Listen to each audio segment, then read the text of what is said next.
Students कैसे आप लोग? आई होप आप लोग अच्छे होंगे। स्टूडेंट्स आज के वीडियो में हम बात करेंगे इंडियन इलेक्ट्रिसिटी रूल। जैसा कि आप जानते हो कि हमारे देश में रहना है तो हर एक चीज़ का रूल होता है। आप जानते हो कॉलेज जाने का भी एक रूल होता है, कॉलेज में रहने का भी एक रूल होता है, स्कूल में रहने का भी एक रूल होता है और घर पे रहने का भी एक रूल होता है।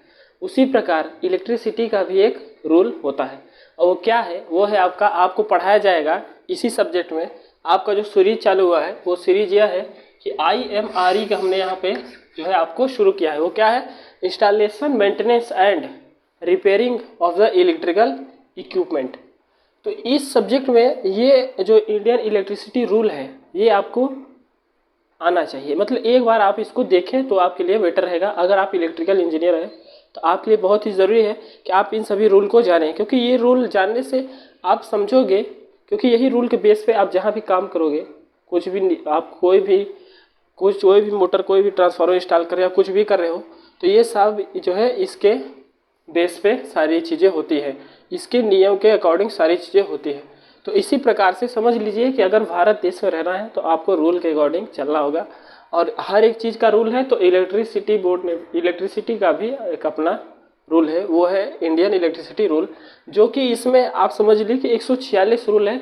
हम आपको कुछ जो इम्पोर्टेंस है आपके इस सिलेबस के IMRE के थ्रू जो इम्पोर्टेंस है उसके बारे में एक एक करके बात करेंगे। बस सिवाय यह है कि आपको बहुत ही ध्यान तरीके से ये सारी चीज़ें देखना है और वीडियो को सब्सक्राइब करना है, अपने दोस्तों में जो है इसको शेयर भी करना है। तो यहाँ पे ये जो हम लिखे हैं इंडियन इलेक्ट्रिसिटी रूल, ये बहुत ही इंपॉर्टेंस है। अगर पेपर में आता है तो अच्छी बात है, अगर नहीं आता है तो ये आप एक बार ओरली जानेंगे तो आपको लगेगा कि हम कुछ जो है रिलेटेड में पढ़ रहे हैं। कहीं कॉम्पिटिटिव एग्जाम देने जाएंगे तो वहाँ पर भी आपको ये बहुत ही बेहतरीन तरीके से पूछा जाएगा। यहाँ देखिए institute of the electrical engineering के द्वारा ये स्टूडेंट जो है वहाँ से इसको जो है विद्युत के एक नियम को लागू किया गया है इलेक्ट्रिकल इंजीनियर्स के लिए, जो कि इसके अकॉर्डिंग अपना काम कर सकते हैं। तो ये चीज़ें आप तो अपने माइंड में रखिए कि ये जो आपको दिख रहा है जो यहाँ पे लिखा है institute of the electrical engineering ने विद्युत से संबंधित कुछ नियम बनाए हैं। और आप जानते हो कि एक इलेक्ट्रिकल इंजीनियर को इन नियमों को ध्यान में रखकर इलेक्ट्रिसिटी से रिलेटेड कार्य करना चाहिए, ताकि किसी भी प्रकार की कोई भी दुर्घटना ना होने पाए।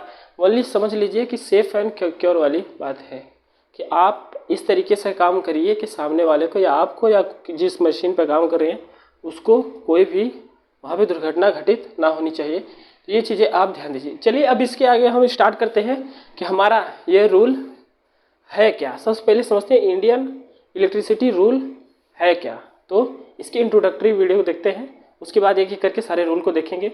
ज़्यादा नहीं है, जो इंपॉर्टेंस है उन्हीं रूल को बताया गया है। अगर आपकी डिमांड रहेगी तो आगे के रूल को भी बताया जाएगा, क्योंकि जितना आपकी बुक में दिया है हम उतना ही कराने की कोशिश कर रहे हैं। तो ज़्यादा देर ना करते हुए चलिए स्टार्ट करते हैं। जिस प्रकार इंडस्ट्री में सेफ्टी रूल बनाए गए थे, क्या सेफ्टी कोड मतलब रूल, हाँ सेफ्टी कोड बनाए गए थे, तो वो किस लिए बनाए गए थे? ताकि जो उसमें वर्कर्स काम कर रहे हैं और जो मशीनें हैं वो प्रोटेक्ट रूप से वहाँ पे रहे, ना वर्कर्स को दिक्कत हो ना मशीनों को दिक्कत हो। ठीक उसी प्रकार से हमारे जो है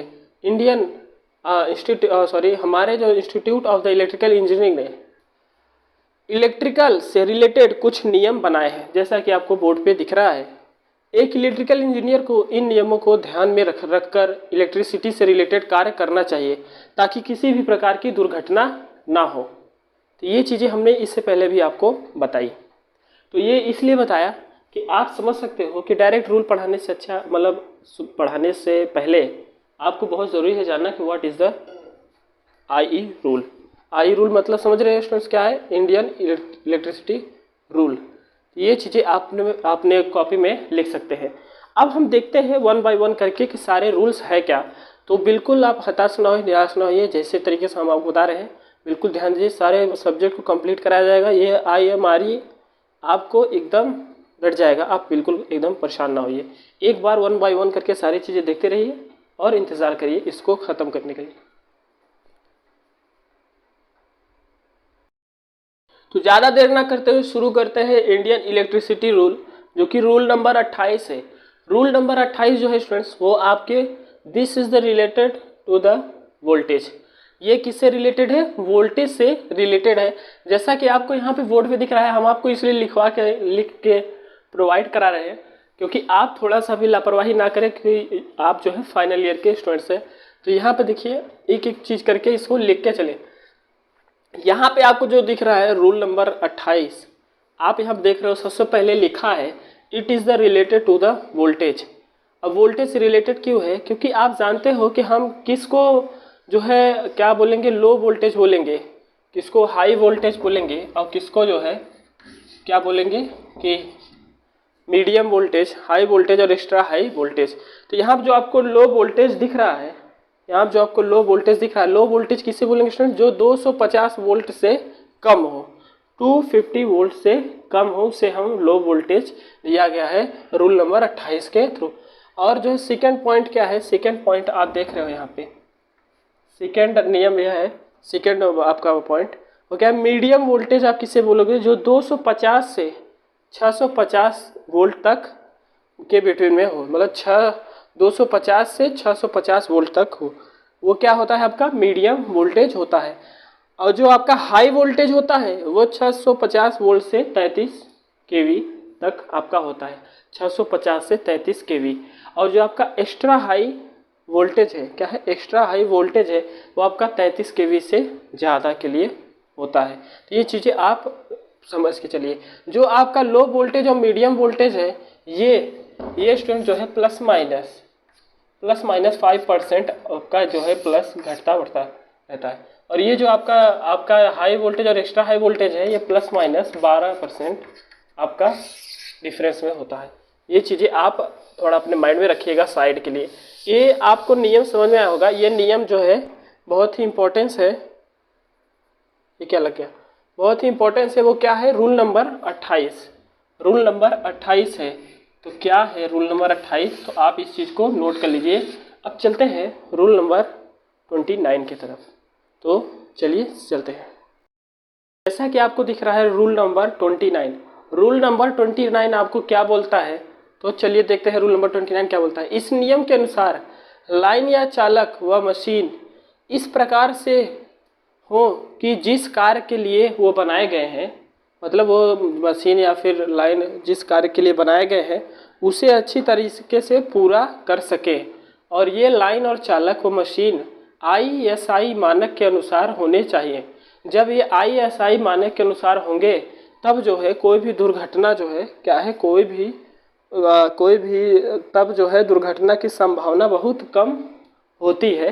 तो इस नियम के अनुसार आपको ये इन्फॉर्मेशन मिलता है। तो ये नियम जो है आप अपने कॉपी में लिख लीजिए। तो बहुत ही इंपॉर्टेंट नियम है, बहुत ही मेहनत के साथ हम आपको ये चीज़ें लिख के बता रहे हैं।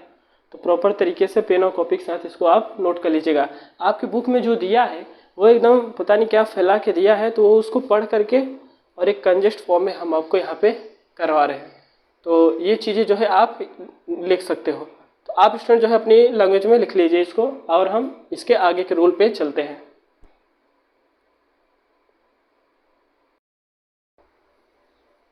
चालू किए। जैसा कि आपको दिख रहा है यहाँ पे रूल नंबर 31। रूल नंबर 31 में नंबर 31 के तहत आपको ये बताया गया है कि आप यहाँ पे समझ सकते हैं कि यह नियम अर्थिंग से रिलेटेड है। अर्थिंग से रिलेटेड है। और यह नियम के अनुसार जिस कंडक्टर में अर्थिंग नहीं है उसे एक आयरन क्लेड स्विच का उपयोग, वहाँ पे एक मतलब आयरन क्लेड स्विच का उपयोग होना चाहिए, तथा यह स्विच जो है एक निश्चित स्थान पर होना चाहिए। ये जो आपके इलेक्ट्रिकल वाले हैं ये बहुत ही चतुर है। ये ऐसा रूल बनाया है सर कि आप देखो इसको ध्यान से कि आप कहीं भी बच के गलत काम नहीं कर सकते हो। यहाँ पे देखिए आयरन क्लेड स्विच जो है आपको यहाँ पे एक मिलेगा, क्या आपको देखने को मिलेगा कि DPIC, एक होगा TPIC स्विच। देखिए ये क्या है? ये है double pole iron clad switch, और ये क्या है? Triple pole iron clad switch. ये स्टूडेंट जो है ये सिंगल फेज मेन सप्लाई, समझ लीजिए इसको आप लिख सकते हो कि सिंगल फेज मेन स्विच का कार्य करता है। और ये जो आपका ट्रिपल पोल आयरन क्लेट है ये क्या है? 3 फेज में मेन स्विच का उपयोग, मेन स्विच का कार्य करता है। थोड़ा रफली लिख दिए हैं। तो ये आप दो टाइप्स के इसको देखोगे। तो यहाँ पे आपको दिख रहा है जिस तरीके से हमने रूल नंबर 31 बताया है, ये बहुत ही इंपॉर्टेंस है, तो आप इसको नोट कर लीजिए। मैं साइड हो जा रहा हूँ और वो बिल्कुल बोरिंग ना होइए, ज़्यादा बड़ा लेक्चर नहीं है, हम आपको एकदम कट थ्रू करके सारी चीज़ें बता रहे हैं। तो आप इसको देखिए, उसके बाद अपने बुक को देखिए और जैसा आपको समझ में आए वैसा करिए। चलिए इसके आगे देखते हैं रूल नंबर 33।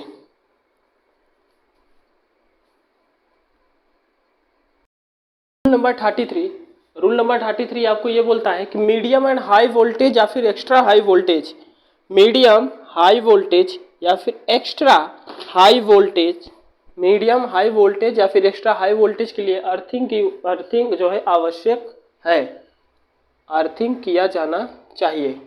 अर्थिंग के रख रखाव का देखभाल कंज्यूमर की होगी। तो ये आपके लिए इन्फॉर्मेशन है कि अगर आपके यहाँ अर्थिंग है हाई वोल्टेज, एक्स्ट्रा या फिर मीडियम के लिए, तो आपकी जिम्मेदारी यह है कि यहाँ पे आप इसका देखभाल कंज्यूमर, जैसा कि लिखा है, उपभोक्ता करेगा। तो आप इस चीज़ को ध्यान दीजिए। अब इसके आगे नेक्स्ट रूल देखते हैं आप। अब इसके आगे नेक्स्ट रूल देखते हैं। अब हम ये रूल देखते हैं, रूल नंबर 34। यह रूल क्या है? इस रूल के अकॉर्डिंग आप लिख सकते हो कि इस नियम के अनुसार यह सुनिश्चित कर लेना चाहिए यदि कहीं जो है नंगा तार है या फिर खुले कंडक्टर को लगाया गया है तो किसी भी व्यक्ति का पहुंचना वहां तक ना हो, पहुंच वहां तक ना हो। और देखिए, पहुंच योग्य स्थान पर स्विच लगाया जाएगा ताकि जो आपका आवश्यकता के समय तुरंत सभी चालक को डेड किया जा सके। कहने का मतलब यही है कि जहाँ पे आपका पहुँचने योग्य स्थान हो, जो ओपन कंडक्टर है, तो वहाँ पे एक स्विच लगाया जाए ताकि कहीं अनफेवरेबल कंडीशन आता है कि मतलब आवश्यकता के, जब आपकी आवश्यकता पड़ेगी वहाँ पे, मान लीजिए डेंजर कंडीशन आ गया, तो आप वहाँ पे उसे ऑफ कर सको या उस कंडक्टर को डेड कर सको। यहाँ लिखा है ना कि आवश्यकता के समय तुरंत सभी चालक या कंडक्टर, आप समझ सकते हो, को डेड किया जा सके। तो ये आपका रूल नंबर 34 है। तो इसको आप नोट कर लीजिए। अब हम देखते हैं रूल नंबर 35। तो चलिए देखते हैं रूल नंबर 35 क्या होता है। तो ये जो आपको रूल नंबर 35 दिख रहा है, रूल नंबर 35 ये बहुत ही इंपॉर्टेंस है। ये आप जो है ऑब्जर्व भी किए होंगे कि जहाँ पर हाई वोल्टेज या हाई रेटिंग के ट्रांसफार्मर या फिर लाइन का उपयोग किया गया हो, वहाँ पर क्या होता है, वहाँ पर खतरे का निशान बनाना चाहिए। आप देखे होंगे खतरे का निशान आपको बना हुआ रहता होगा, कहीं भी आप देखते होंगे पोल पे, तो आपको ऐसे खतरे का निशान बना रहता है, यहाँ लिखा रहता है खतरा और जो भी वोल्ट है। तो यही बताया जा रहा है कि पोल पर भी जो है खतरे का निशान बना रहना चाहिए। इसके साथ यह भी शर्त है कि जहाँ पर ट्रांसफार्मर, जनरेटर या फिर कोई अन्य मशीनें क्या किसी घेरे के अंदर होती हैं, तो उस घेरे पर जो है आपको क्या करना है, उस घेरे पे आपको क्या करना है कि वहाँ पे सूचना पत्र भी लगा रहना चाहिए। तो ये चीज़ें जो है शर्त हैं रूल नंबर 35 में। अब जो है स्टूडेंट्स, हाल ही में हम इसके आगे देखते हैं कि रूल नंबर 38 वो क्या है। रूल नंबर रूल नंबर जो है 42 देखते हैं। रूल नंबर 42 आपका क्या है। देखिए, रूल नंबर 42 में आपको बताया गया है मशीन को इस प्रकार से डिजाइन किया जाना चाहिए कि उस पर रेटेड वोल्टेज से अधिक वोल्टेज अप्लाई करने पर उसका इंसुलेशन ना जले तथा मशीन खराब ना हो। ये रूल नंबर 42 आपका है। तो इतने रूल्स जो है कुछ आपके बेहतरीन और वेरी वेरी इंपॉर्टेंस थे, जो कि हमने आपको यहाँ पे बताया कि रूल नंबर, इसको हटाते हैं तो यहाँ पे हम आपको बताते हैं कि रूल नंबर जो 42 हमने बताया कि रूल नंबर 42, देखिए यहाँ पे जो हमने बताया कि रूल नंबर 42 में आपको क्या बताया गया है। ये केवल इंसुलेशन का ज्ञान दे रहा है कि आपको मशीन इस तरीके से डिज़ाइन करनी है उसकी रेटिंग को, कि अगर हम उससे हाई भी अप्लाई करते हैं तो वहाँ उसका मशीन का इंसुलेशन जो है खोना नहीं चाहिए, मतलब वो उसे झेल जाए। ये चीज़ें जो है आपको यहाँ पे बताई गई हैं। तो ये स्टूडेंट्स जो है कुछ रूल थे जो आपके इंडियन इलेक्ट्रिसिटी रूल के अंतर्गत आते हैं, जो आपके क्या आते हैं कि इलेक्ट्रिसिटी रूल के अंतर्गत आते हैं। ऐसे तो रूल बहुत ही बड़ा है, 146 रूल है। तो यहाँ पे वही आप ध्यान रखिए जो आपको इस के बुक में इम्पोर्टेंस आपको रोल प्ले करने वाला है। तो ये कुछ रूल जो है हमने आपको बताने की कोशिश की है, तो इसको आप बहुत ही ध्यान तरीके से देखिए। देखिए हम आपको इसलिए लिखवा के रख दिए क्योंकि ये क्या है ये आपका रूल है। अगर आप इसको वो लाइन बाय लाइन नहीं लिखोगे तो बहुत ही दिक्कत होगा आपको समझने में। तो ये बहुत ही ज़रूरी है। तो जिस तरीके से हमने आपको बताया आप एक कॉपी में उसको नोट कर लीजिए। ये आपका IMRE का लेक्चर नंबर 3 है। अब चौथे लेक्चर में हम आपको बताएंगे कि जिसको जो है चौथे लेक्चर में हम आपको बताएंगे कि अगर मान लीजिए किसी को इलेक्ट्रिसिटी ने क्या किया है कि उसको इलेक्ट्रिसिटी ने क्या किया है, लग गया है इसको इलेक्ट्रिसिटी, तो वो किस तरीके से उसको रेस्पायरेशन लेने में दिक्कत होती है, तो क्या मेथड्स हैं उसको रेस्पायरेशन देने की। तो ये चीज़ें हम उसमें देखेंगे। तो चलिए आज के लिए इतना ही। आगे के लिए नेक्स्ट वीडियो का इंतज़ार करिए और मन लगा के पढ़िए। ये जो रूल है बहुत इंपॉर्टेंस है, बहुत ही ध्यान तरीके से देखिए। तो आज के लिए इतना ही।